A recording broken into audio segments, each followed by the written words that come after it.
In Part 11 of Module 10 on Budgeting and Sustainability, we'll discuss federal programs for children, families, and veterans, and for hope and corrections. Commitment to children and families has risen enormously since 1990. While some might applaud the growing commitment, it also signals something. It signals critical disparities in our states and local communities that American society, through private actions, public policy, and budgetary choices, has determined must be overcome if sustainability is to be achieved. The decline in temporary assistance to needy families in terms of grant funding might in part be explained by the success of President Clinton's collaborative effort with the Republican congressional majority to hammer out welfare reform provisions. Those reforms resulted in moving many individuals off welfare rolls into the workforce. Alternatively, it has been argued that the Temporary Assistance for Needy Families program and welfare reform have resulted in an ebbing commitment to families. The decline in grant funding started shortly after Republicans regained control of both chambers of Congress in 2003. Federal funding for veterans programming at the state and local levels has been flat for several years, despite the rise in the number of disabled veterans resulting from warfare in Afghanistan and Iraq.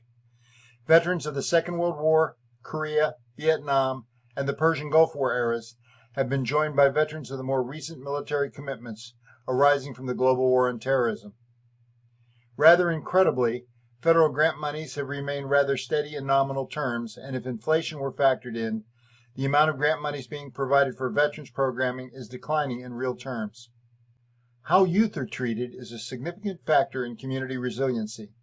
Each generation in a community must achieve progress and improve its performance for its community to be sustained in the context of ever-changing global, regional, and local conditions.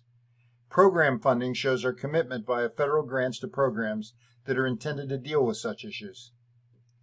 Federal grants are important sources of revenue needed, and many of these grants contribute directly to our economic vitality, environmental protection, and social equity.